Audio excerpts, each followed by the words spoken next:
What's up, everybody? I'm Happy Hill, and today we're going over EVs for your Pokemon, what they are, and how to actually train them. So we're going to get started with what they are. Now, you all might be wondering, Happy, what does EV actually stand for? EV stands for effort value. Now, effort value is basically used to amplify a Pokemon's stats. You have attack, you have defense, special attack, special defense, HP, and speed. A Pokemon can have a total of 510 EVs split among all 6 of your stats. The catch is, however, that you can only have a max of 252 EVs in one stat. So, 4 EVs equals 1 point in a stat, essentially. You can have a total of 63 points added to a stat. I know, you're probably calculating it right now, 252 plus 252, because you put 252 in one stat, 252 in another, that adds up to 504.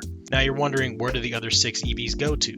That's the thing, you can only utilize 4 more EVs to get 1 point in a stat. Technically you could put in 6, but it won't really increase it by 2.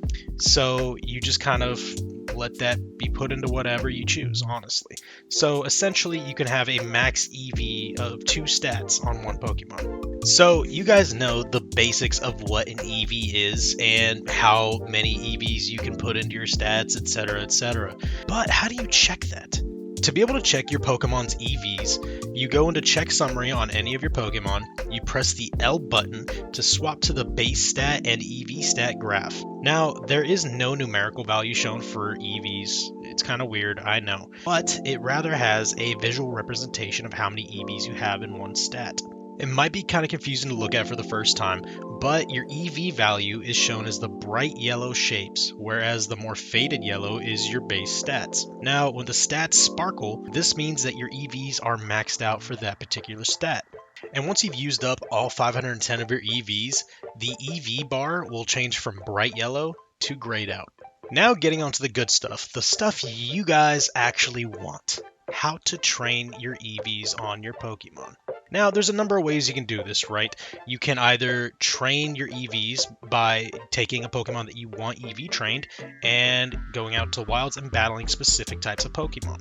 Now, the specific types of Pokemon, let's take Psyduck for example. If you were to defeat a Psyduck in battle, he will give you 1 EV for special attack. And that's it. He only gives you special attack. Every Pokemon in the wilds gives a certain EV, only 1, or it depends on the evolution of that Pokemon, 1, 2, and 3. But we'll take Psyduck and others, for example. Psyduck gives special attack, Rookity gives speed, Lechonk gives health, and the list goes on and on. Now, once you defeat them, they will give you 1 point in the EV.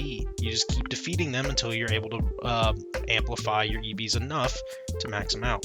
So you might be thinking, well, if one Pokemon only gives you 1 EV in that specific stat, then this is going to take forever. Well, you would be correct. However, the game has actually brought out power items. Now, the list of power items is as follows. For attack, Power Bracer. For defense, Power Belt. For special attack, Power Lens. For special defense, Power Band. For HP, Power Weight. And for speed, Power Anklet. Now, how these power items work. The way power items work is, let's say you give Skeledirge, who you're trying to raise up his EV in special attack, you give him a power lens to hold on to. Once you defeat, let's say Psyduck, who gives 1 point in special attack EVs, once you defeat a Psyduck, that will jump from 1 point in EVs, jump up to 9 EVs gained from that one Pokemon. This is why you don't need to attack any of the fully evolved forms of Pokemon to be able to raise up your EVs quick enough. If you just defeat an Outbreak or use a Sandwich to increase your encounter rate of a specific type of Pokemon, such as Psyduck, then you will have no issue. It might take you 5 to 10 minutes to raise up a full EV stat. It's pretty wild. Now you're probably asking, well, Happy, how do I go about getting one of these awesome items that'll help me increase my EVs very, very fast? Well, it's actually easier than you might think. All you have to do is go to a Delabird's Presents shop. They have them all there. It doesn't matter what city you're in, they will always have power items to purchase. Now, these do cost 10,000 credits, but that's not a lot considering you can reuse them. Now, to help you guys out, find the specific Pokemon that you guys need to battle to be able to raise your specific EVs, I am including a list that I personally used and it helped me a lot from Polygon's website. Now, along with the list that you were seeing now, I am also going to include the link in the description down below. So feel free, check it out if you want to. It is very well worth noting, however, that you cannot use the Let's Go feature to attack a Pokemon. That will not increase your IVs. You have to get into an actual battle with a Pokemon in the wild to be able to get the EVs. It's also worth noting that if you're EV training, let's say special attack on one of your Pokemon, you give them a power lens and you're defeating Psyduck, let's say, for a special attack, that any other Pokemon in your party will receive the same benefits. Now, it won't trickle down, such as, let's say, one of your Pokemon, your lead Pokemon has a power lens. That won't amplify to 9 for the rest of your Pokemon. So each Pokemon in your party needs to have their respective power item so they can receive 9 EV points as well. The thing is, though, that if you're EV training a special attacker with a power lens, you can't have somebody that you're trying to attack EV train in your party because they'll only receive special attack, obviously. But I figured that was worth noting. The next way you can train your Pokemon's EVs specifically is by using feathers.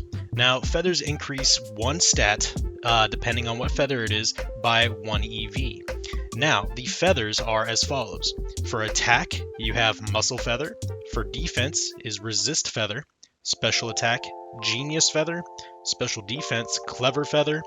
HP is Health Feather. Speed is Swift Feather. Now, feathers can be found anywhere throughout Paldea, primarily as drops. You see the shinies on the ground, you can find them there. Or you can go into Terra Raids, defeat the Pokemon, and sometimes it'll reward you with feathers. A great thing about feathers is that once you reach the max EVs on your 2 stats that you want to max out, the feathers are perfect for dialing in the last 6 EVs that you want on whatever stats. You can even do 3 and 3, 1 and then another stat, or you do all 6 and 1. It's up to you, but they are great for dialing those in. Now, aside from using feathers to increase your EVs by only one, there is another set of items that can be used to increase your EV stats by 10 per item used, and that is vitamins. Now, vitamins are as follows. For attack, you have protein. For defense, you have iron. For special attack, you have calcium. For special defense, you have zinc. For HP, you have HP up. And for speed, you have carbos. Now, the way you get vitamins is kind of similar to feathers as well. You can either 1, find them on the ground as the shiny drops, or 2, find them in Terra Raids as rewards.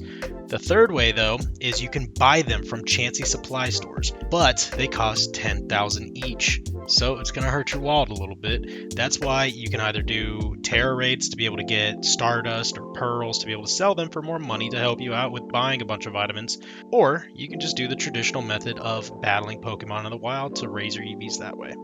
Now, after hearing about the ways that you can increase your Pokemon's EVs, you're probably wondering, Happy, how are you able to reduce your Pokemon's EVs if they're already trained up a little bit, even though you didn't specifically want those stats EV trained? Well, I got you here.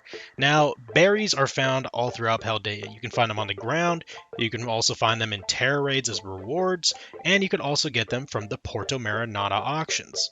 There's a lot of them, but there's 6 in particular that will help you in EV training. Each berry that you use, of these 6, they each have their own stat that they will reduce, and reduce them pretty significantly. They reduce each EV by 10 per berry used. Now, the list is as follows. For attack, you have Kelpsie Berry. For defense, you have the Koala Berry. For special attack, you have Hondu Berry. For special defense is the Greppa Berry. For HP is the Palmeg Berry. And for speed is the Tomato Berry. I hope this video helped you guys understand a little bit better what EVs are and how to train them. And if you did, please leave a like on the video. Leave your comments in the comment section down below. Be sure to subscribe if you're not subscribed yet. Ring the bell so you guys be notified of all my content like this and my live streams. And I'll see you guys in the next one. Have a good rest of your week.